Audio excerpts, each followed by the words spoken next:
Good morning friends. RH education 91 में आपका स्वागत है।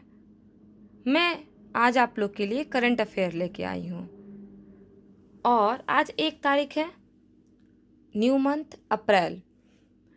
तो मैं कोशिश करूँगी कि आपको ये करंट अफेयर इसी सेशन में याद हो जाए। तो चलिए शुरू करते हैं। फर्स्ट में है सोमा मंडल, जो कि सेल की अध्यक्ष है।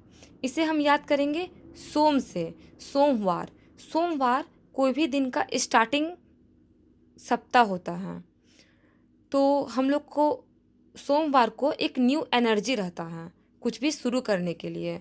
मतलब कि एक अलग स्ट्रांग पावर होता है। स्ट्रांग पावर मतलब कि स्ट्रांग से हम लोग कनेक्ट कर सकते हैं स्टील। स्टील भी स्ट्रांग होता है और हम लोग को सोमवार को एक स्ट्रांगली पावर होता है, जिससे कि हम लोग सारा काम आसानी से सब कुछ कर लेते हैं। और सोमवार को ही हम लोग को सारा स्कोप खुला रहता है कि हम लोग कुछ भी न्यू स्टार्ट कर सकते हैं। तो स्कोप की नई अध्यक्ष बनी है सोमा मंडल। स्कोप का फुल फॉर्म क्या होता है? Standing conference of public enterprises. तो इसे हम याद कर लिए कि सोमा मंडल क्या बनी है। सेल की अध्यक्ष तो पहले से है और अभी स्कोप की नई अध्यक्ष भी बन चुकी है। आगे चलते हैं। अंतर्राष्ट्रीय ट्रांसजेंडर दृश्यता दिवस कब मनाया जाता है? तो 31 मार्च को मनाया जाता है। इसे हम लोग याद करेंगे ट्रांसजेंडर। ट्रांसजेंडर ना तो मेल होता है ना तो फीमेल होता है। ये मेल और फीमेल को मिलाने के बाद एक तीसरा पर्सन बनता है। तो तीसरा पर्सन बनता है मतलब 3, दोनों को मिलाने से बनता है, मतलब वो एक ही इंसान रहता है। तो 3 1 से क्या हो गया? 31 हो गया। मार्च। मार्च को हम लोग कैसे याद करेंगे? तो हमारे समाज में ट्रांसजेंडर का कोई भी इज्जत नहीं करता है, उसे सब मारता है, दुत्कारता है, उसे कोई भी इज्जत नहीं करता है। तो मार्च हम लोग इससे याद कर सकते हैं। तो अंतर्राष्ट्रीय ट्रांसजेंडर दृश्यता दिवस कब मनाया जाता है? 31 मार्च को मनाया जाता है। आगे नेक्स्ट, एक आई लर्न ऐप नागालैंड का है। नागालैंड से हम लोग इसको याद करेंगे नाग से।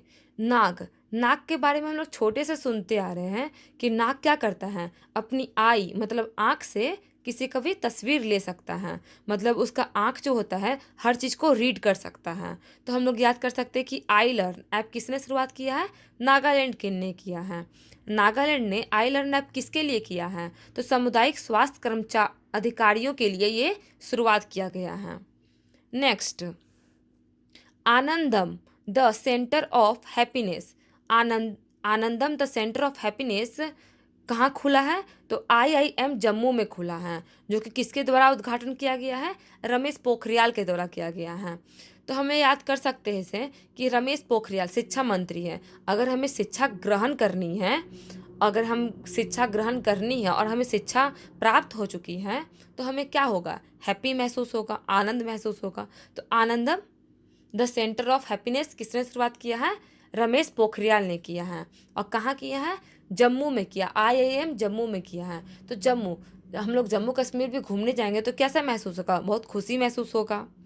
तो खुशी महसूस होगा तो इसको हम लोग आनंदम हैप्पीनेस से याद कर सकते हैं। आगे, वज्र प्रहार, जो कि 11वां संस्करण मनाया जा रहा है। वज्र प्रहार हम लोग इसे याद करेंगे वज्र से। तो ये क्या है? एक अभ्यास है। तो अभ्यास भारत और अमेरिका के बीच का है। अमेरिका क्या है? एक सबसे शक्तिशाली देश है। शक्तिशाली देश है जिसे कोई भी अदर कंट्री हमला करेगा तो वो क्या करेगा? वज्र से प्रहार कर देगा। वो किसी से डरता नहीं है, वो बिना डरे ही इस वज्र से प्रहार कर देता है और जीत जाता है। तो वज्र प्रहार किसके साथ हमारे भारत का है? तो अमेरिका के साथ ये एक एक्सरसाइज है, ठीक है, जो कि इस बार कहाँ मनाया जा रहा है? हिमाचल प्रदेश के बकलोह में हो रहा है। चलिए नेक्स्ट, लाह परोस क्या है? तो एक नौसैनिक ड्रिल है। नौसैनिक ड्रिल, लाह परोस, परोसना मतलब क्या होता है? खाना परोसना वगैरह। तो खाना परोसना में क्या होता है? एक आइटम तो नहीं होता है, बहुत सारे आइटम उसमें मिला हुआ रहता है। तो लाह परोस बहुत सारे कंट्रियों से मिलके एक मिला हुआ एक एक्सरसाइज है। इसमें कौन कौन सा कंट्री मिला हुआ है? तो फ्रांस है, भारत है, ऑस्ट्रेलिया है, जापान है, अमेरिका है। लेकिन भारत जो है इसमें पहली बार शामिल हो रहा है। तो हम लोग याद कर सकते हैं कि पड़ोस, तो खाना परोसने के लिए हम लोग को बहुत सारे कंट्री आया हुआ है। तो कौन कौन सा कंट्री आया हुआ है? फ्रांस, भारत, ऑस्ट्रेलिया, जापान और अमेरिका। चलिए आगे चलते हैं। नेक्स्ट, वरुण अभ्यास। वरुण अभ्यास किन दो कंट्रियों के बीच का एक्सरसाइज है? तो भारत और फ्रांस का है। तो इसे हम लोग याद कर सकते हैं कि मान लीजिए कि भारत में कोई एक लड़की है जिसके लिए कोई वर्ड ढूंढने के लिए जा रहा है। तो वर्ड कौन देश का फंस गया? तो वह फंसा, फ्रांस का फंस गया। भारत वर्ड ढूंढने के लिए निकला और कौन से देश का वर्ड फंसा? तो फ्रांस का फंसा। तो वरुण से हम लोग फ्रांस याद कर सकते हैं कि ये किसका दो कंट्री का एक्सरसाइज है? तो भारत और फ्रांस का है। तो चलिए आगे चलते हैं। सरस्वती सम्मान 2020 इस बार किसे मिला है? तो डॉक्टर शरण कुमार लिम्बाब्ले को मिला है। तो सरस्वती मतलब विद्या, विद्या देवी है। तो विद्या प्राप्त करने के लिए हमें गुरु के कहाँ जाना पड़ेगा? शरण में जाना पड़ेगा, तभी हमें विद्या की प्राप्ति होगी। तो विद्या प्राप्ति के लिए हमें शरण में जाना पड़ेगा। तो शरण कुमार लिम्बाब्ले याद कर सकते हैं, जो कि एक मराठी लेखक है। तो पहले के गुरु क्या हुआ करते थे? आज तो ऑनलाइन है तो लाठी से मार खाना तो नहीं हो पाता है, लेकिन पहले के गुरु क्या करते थे? लाठी से मार मार के बच्चे को पढ़ाया करते थे। तो मराठी लेखक है। कौन से बुक के लिए इसे सरस्वती सम्मान मिला है? तो सनातन के लिए मिला है। सनातन के लिए, सनातन क्या था? सनातन एक धर्म पहले हुआ करता था, पहले क्या अभी भी है। हिंदू धर्म को ही सनातन धर्म भी कहते हैं। तो हिंदू ये लोग ही सरस्वती का पूजा करता है। तो इसे हम लोग याद कर सकते हैं कि कौन से बुक के लिए मिला है? सनातन के लिए मिला है। इसमें कितने पुरस्कार मिलता है? तो 15 लाख रुपया मिलता है। इसकी स्थापना 1991 में हो गया था। आगे चलते हैं। केसी चक्रवर्ती जिसका निधन हो गया है, कौन था? आरबीआई के पूर्व डिप्टी गवर्नर था। तो आरबीआई में क्या होता है? पैसा बहुत सारी जमा होती है, पैसा जमा होती है और वहाँ काम करने वाले अगर इतना सारा पैसा एक ही बार देख लेगा, कभी वो देखा नहीं इतना सारा पैसा, एक ही बार देख लेगा तो क्या होगा? उसे चक्कर ही आएगा। तो चक्रवर्ती चक्कर खा के वहीं गिर के वो मर गया। तो केसी चक्रवर्ती कौन था? आरबीआई के पूर्व डिप्टी गवर्नर था। चलिए आगे चलते हैं। आगे क्या है? Tribal TB initiative initiative. तो ये इनिशिएटिव क्यों शुरुआत किया गया है? टीबी को भारत में ख़त्म करने के लिए किया गया है। तो किसने शुरुआत किया है? ये कदम किसने उठाया है? तो डॉक्टर हर्षवर्धन के द्वारा ट्राइबल टीबी इनिशिएटिव शुरू क्या किया है। ऐसे हमारा भारत का स्वास्थ्य मंत्री कौन है? तो हर्षवर्धन ही है। तो हम लोग इसको टीवी से टी भी कर सकते हैं। हम लोग टीवी देखने में कैसा मज़ा आता है ना, सबको टीवी देखने में। तो टीवी देखने में मज़ा आता है, मतलब कि हम लोग क्या होते हैं? बहुत खुश होते हैं। खुशी का एक पर्यायवाची शब्द क्या होता है? हर्ष होता है। तो हर्षवर्धन ने इसे शुरुआत किया है। तो आगे क्या लिखा हुआ है? बनाना फेस्टिवल।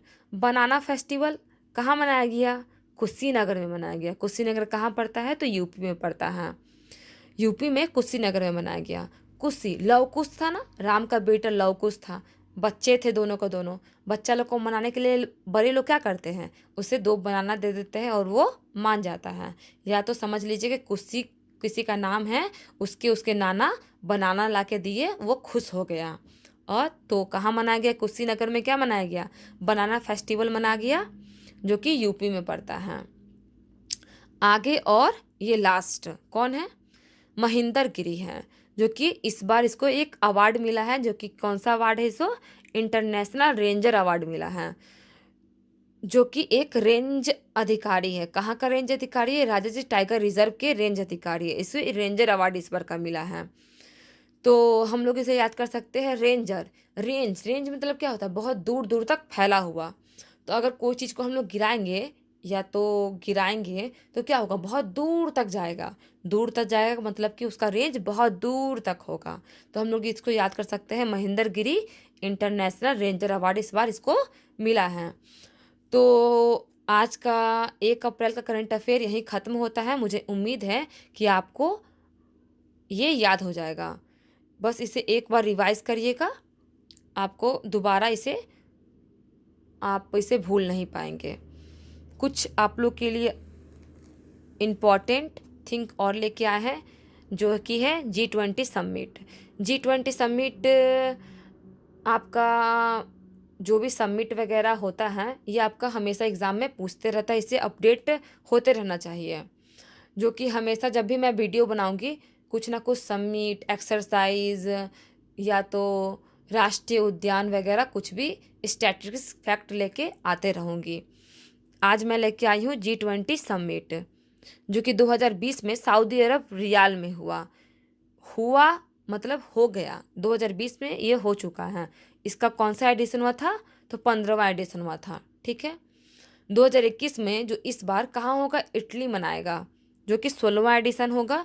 2022 में इंडोनेशिया 17वां एडिशन होगा। 2023 में इंडिया 18वां एडिशन होगा। मतलब हमारे भारत में कब मनाया जाएगा? 2023 में मनाया जाएगा, जो कि 18वां एडिशन मनाया जाएगा। और 2024 का ब्राज़ील में मनाया जाएगा, जो कि 19वां एडिशन होगा। मुझे उम्मीद है कि आपको ये वीडियो पसंद आया होगा। मैं आप लोग को थैंक यू बोल के यहीं वीडियो क्लोज करती हूँ। अगले दिन मिलते हैं। बाय एंड जय हिंद।